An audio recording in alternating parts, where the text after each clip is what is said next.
the panic that this is going to leap into nuclear war is likely unwarranted. With that said, the reason everybody is worried about this sort of stuff is that a larger nuclear-armed world is incredibly dangerous. In world news that is slightly more important, it appears that India and Pakistan may be on the brink of war. These are both nuclear-armed powers. This should be a reminder, by the way, that a world in which many, many countries are nuclear is a supremely risky world. So just to illustrate how dangerous the world could become, let's talk for a moment about who has nuclear weapons and who is a nuclear country, meaning they have nuclear energy but not nuclear weapons, because the threshold for developing nuclear weapons is much higher than for just developing civilian nuclear energy. So right now, according to our friends over at Perplexity and sponsors over at Perplexity, there are 9 countries that have nuclear weapons: Russia, the United States, China, France, the UK, Pakistan, India, Israel, and North Korea. Okay, so there are also a bunch of countries that host foreign nuclear weapons. That includes Belgium, Germany, Italy, Netherlands, Turkey, and Belarus. Belarus has been hosting Russian nuclear weapons since 2023. Okay, now imagine that all of those countries decided that they were going to develop nuclear weapons of their own. So Turkey right now is hosting nuclear weapons that are essentially U.S. sponsored. But imagine there are a bunch of countries right now that have civilian nuclear programs, but not nuclear weapons, and then they decide to go nuclear. There are a bunch of countries that are planning civilian nuclear energy, like Jordan, Egypt, Poland, Kazakhstan, and several others in Africa, Asia, and South America. Do we think that this would be a good thing? Do we think that the world would become a safer place because of massive nuclear proliferation? Well, the reality is that in the absence of the sort of American global overwatch, in the absence of a feeling of security by America's allies, and with the growth of America's enemies, more and more countries are going to feel that the guarantee of their security is nuclear armament. If you're enjoying having to care about India and Pakistan right now, let me recommend that you allow Iran to get a nuclear weapon. Seriously, if India and Pakistan were just having like a little border dispute and firing at each other right now, people across the world would not be watching this conflict. They are watching this conflict because both of these countries are nuclear armed, and people are concerned that if this were to escalate, you would end up with nuclear war. And in that nuclear war, that could drag in China, which is a border country, and it could theoretically drag in other surrounding powers and possibly even the United States if this thing were to escalate. Right? This is why people care about things like global thermonuclear war. Well, India yesterday launched military strikes on targets in Pakistan, both countries said on Wednesday. Pakistan claimed it had shot down 5 Indian Air Force jets in an escalation that has pushed the two nations to the brink of wider conflict. According to CNN, India's missile strikes were targeting terrorist infrastructure, they said, across 9 sites in Pakistan's densely populated Punjab province in Pakistan-administered Kashmir.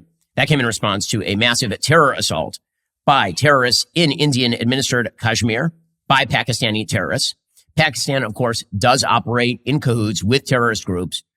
Pakistan is extraordinarily radical. This is why they were housing, for example, Osama bin Laden for years in Pakistan. Pakistan said at least 26 people were killed in Wednesday's strikes. The country's prime minister, Shehbaz Sharif, described the strikes as an act of war. Islamabad has now vowed to retaliate. Now, the United States and China, of course, sort of the powers sponsoring each side. So the United States does have a relationship with Pakistan because supposedly Pakistan helps us with counterterrorism. Let's just say that support is incredibly intermittent.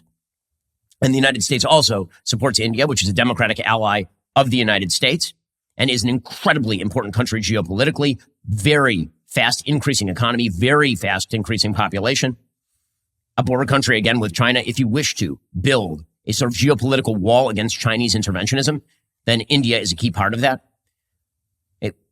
Both sides, China and the United States, are urging weapons down. They're saying that they don't want this escalating any further. They're trying to encourage India to say that they've done enough at this point in response to the terror attack. And China is trying to encourage Pakistan to step down. Again, I don't think this escalates much from here because I don't think that either country has an incentive to drive a vastly larger war in which the end could actually be mutual nuclear destruction. Both India and Pakistan claim all of Kashmir, but the truth is that it's kind of divvied up. The last clash in the region happened in 2019. Something similar happened. A suicide bomber killed 40 Indian paramilitary police officers in Kashmir in 2019, according to the Wall Street Journal. And then the attacker claims that he was a member of an Islamic militant group in Pakistan. Nice people. India then retaliated with airstrikes, and Pakistani forces shot down a warplane, captured an Indian pilot, and then a negotiated release happened. This will probably be something similar. So again, the panic that this is going to leap into nuclear war is likely unwarranted. With that said, The reason everybody is worried about this sort of stuff is that a larger nuclear armed world is incredibly dangerous because everything gets put on the brink of disaster immediately. It is the reason why, for example, the war in Ukraine has lasted so long. If Russia were not armed with nuclear weapons, then presumably Western support for Ukraine would have been significantly larger and significantly more powerful, and there would have been a possibility of Ukraine literally pushing Russia out of their country. But that couldn't happen because of the possibility that Putin might actually unleash nuclear weapons were he to be pushed out of Donbass and Crimea. And so that war has just sort of continued for years on end. And geopolitics requires some sort of stability. The United States has been the guarantor of stability since World War II. As the United States recedes from the world scene, the world is going to become significantly less stable. And that chaotic and unstable world is going to lead to problems for the United States because the world is extraordinarily interconnected. Our economies are interconnected at this point. This is why you see sort of a drive from the Buchananite wing of the Republican Party to move simultaneously toward foreign policy isolationism and economic autarky. Now, the consequences of that are lower living standards in the United States. Everything is more expensive. Jobs are fewer in number. Autarky in the modern economy is a great way to reduce your footprint and also to reduce your living standards.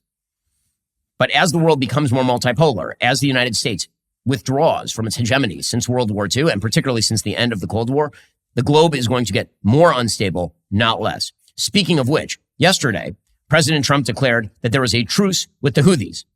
Now, the Houthis, again, is a terrorist group in Yemen. They've been holding up shipping in the Red Sea and firing at a wide variety of ships in the Red Sea, basically destroying that trade route. So everybody now has to go around the Horn of Africa in order to ship things from east to west. Well, the United States has been bombing the Houthis, and the Houthis apparently came back to the United States and said, we'll stop bombing American ships. We'll stop going after American ships. In fact, the Houthis said they'll stop going after everything except Israeli ships. Now, the problem with that, of course, is that the Houthis have attacked a number of ships that they claim are Israeli that are not actually Israeli. The other problem with that is that the Houthis should not be firing at anybody in the Red Sea.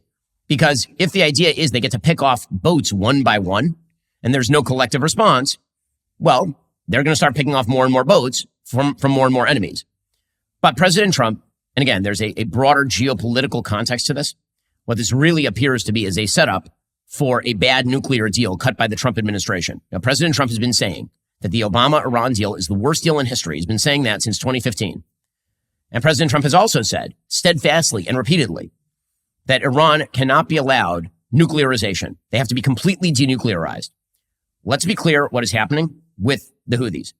Yes, the strikes mattered on the Houthis by the United States and by the Israelis, by the way. Yesterday, Israel basically blew up the Sana'a airport. But not just that. What this really is a predicate, and the Middle East is reading this way. It's reading it as a predicate to a United States deal with Iran that will essentially allow an Obama 2.0 deal, a path toward nuclearization, opening up of the Iranian economy that will allow funding of terrorism and ballistic missiles. The Houthis are a proxy group for the Iranian government. And this is being read this way by the entire Middle East. You can look at the cartoons that are coming out in the newspapers from Iran to Qatar to Saudi Arabia. This is exactly how it's being read. Well, that's all for now, folks. Don't forget to like, subscribe, and comment your thoughts down below. Be sure to check out all of the other great content on my channel. I'll see you here next time.